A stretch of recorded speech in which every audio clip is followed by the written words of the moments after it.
Hey there, it's Lisa Seltover here, and I'm going to talk about having your dog measured or how to ensure that they're jumping in the appropriate jump height.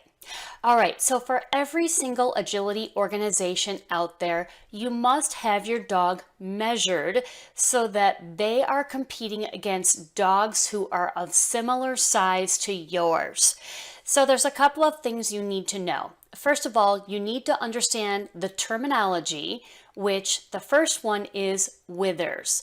What withers refer to is the place on your dog where the two shoulder blades are behind the neck. Now, for some dogs, that's going to be in different places, all within behind that neck, but sometimes it's more at the base of the neck, sometimes it's a little bit further down the spine. Every dog is going to be different. So your first piece of homework is to just kind of have your dog on your lap, start to massage up the back, and you'll start to feel where those two bones are. It's kind of like the shoulder blades on your dog. At the shoulder blades, that's where your dog will be measured from. Those are called the withers. Next, there's something called a measuring device. So a measuring device sits on a flat surface, generally on top of the table, and then there's an arm that goes up and down. The bottom part of that arm will sit on top of your dog's withers, and that tells the measuring official how tall your dog is at the withers. So what I highly suggest doing is I've included a PDF form so that you can fill out all of your dog's information to take with you. All right, so let's go ahead. Let's watch a couple of videos.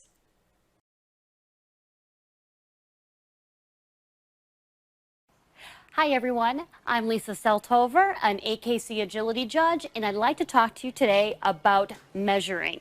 So the first time that you go to a trial, you're going to have to do this thing called measuring. And what that means is your dog gets measured into the appropriate jump height. You may have future measurements later, but the first one is always the scariest, so let's talk about that. So first of all, this is what they call a wicket. Generally, this is what they call the measuring device, and they'll usually put it on a table or on a flat surface such as a cement floor.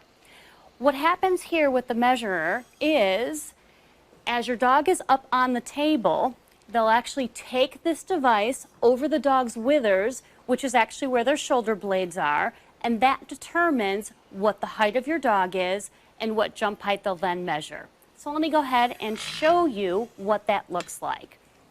So when you come up to the table, you're probably going to have your leash and you're also going to have a collar. Come on up here, Rue. Good. So it's always helpful if your dog can just jump up. What I definitely suggest doing is removing your leash and also removing the collar. So let's talk about where the withers on the dog are. So as you're looking at the dog, the withers are right here, the top of the shoulder blade, and you can actually feel them. So when she's looking down, you can see those two bumps right there. That's really what you're looking for. So to get a good measurement, it helps if your dog can stand still. And of course, they always want to give the judge kisses, and we do appreciate that. So generally what you can do as a handler is you can stand in front of your dog. What works best is if you're not touching your dog. So if you can have your dog stand, tell them to stay. Right? Now I'm going to act as the judge, and this is actually what the judge will do. Can you stay, Rue? Good girl. So the judge will take this wicket up over. They'll feel right where the withers are. They'll actually place the wicket onto the withers, like so. And then what you can't actually see is on this side, there are actually measurements that tell the dog exactly, or tell us what the dog's jump height is. So what you can do is, it's important to get a good measurement. So you need to practice this. Have your dog stay on the table. Have them be comfortable. This is actually perfect that she'll stand here because you want a good measurement. You want your dog standing nice and straight, and you want them comfortable.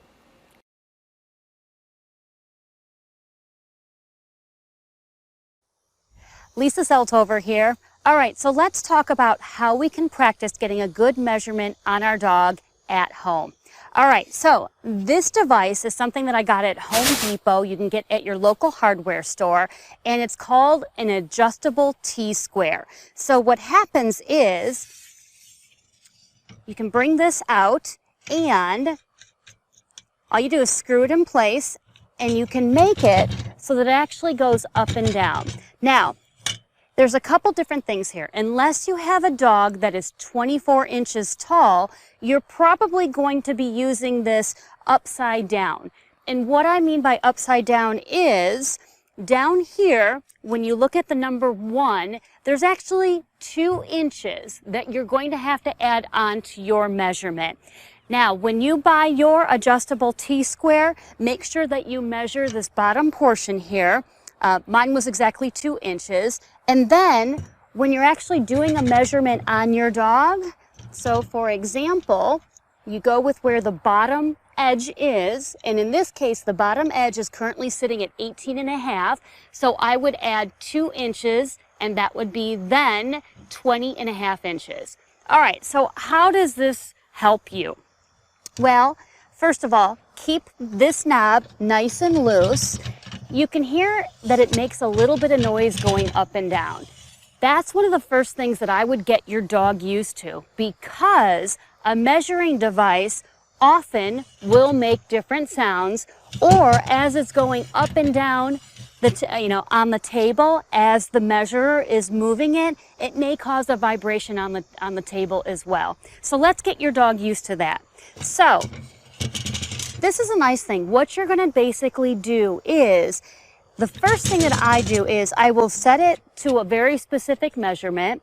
I will have my dog come up onto the table, and literally I will just have a treat and then have them go under it on their own. That's how I get them used to it first. Then once they're used to going under it, I'll loosen it back up.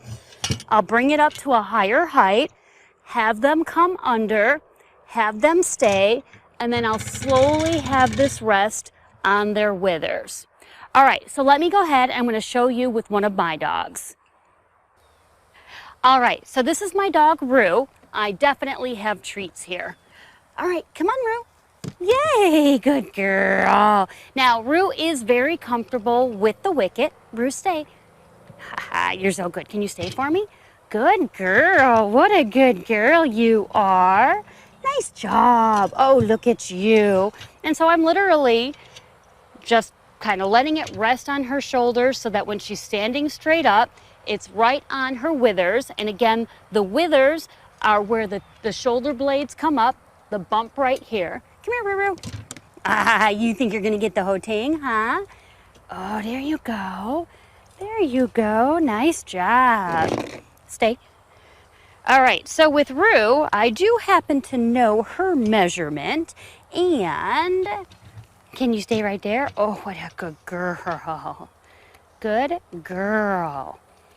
All right, so you take the measurement on the bottom part of this right here, and in this case, right now for Rue, it says that she's 19 inches. But don't forget, I have to add 2 inches onto that, and that would be her correct measurement of approximately 21 inches.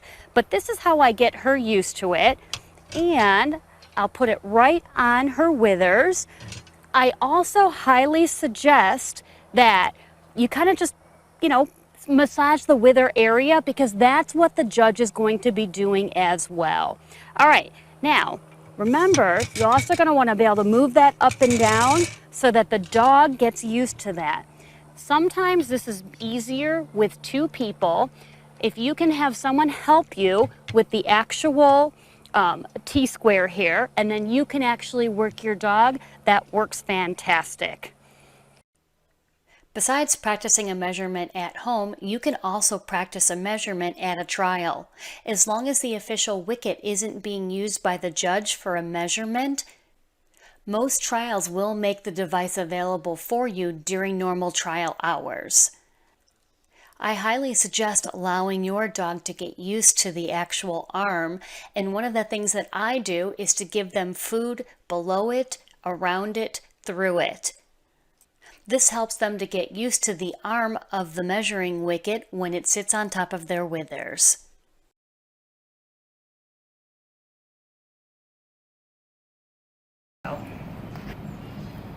Yes. Oh, you're so good. What a good boy. You are just so good. You are. Excellent. Look at you. You're so smart. Oh, yes, you are. Oh, there's a good boy. Let's go this way. Here's a good boy. Oh, that is beautiful. Look at you. Good man. Good boy. Good man. You see the mama over there? Oh, they're so good. Yeah, that is good. Thank you. That's so good. Yes, you are a good boy. That was really. Remember, getting an appropriate measurement on your dog is incredibly important. It's going to determine what jump height your dog will run for the rest of their agility career. So prepare for this moment. Practice with your dog and allow them to be comfortable with both the judge touching them and with the arm of the measuring wicket to lay comfortably on their back. Now it's your turn to go and practice.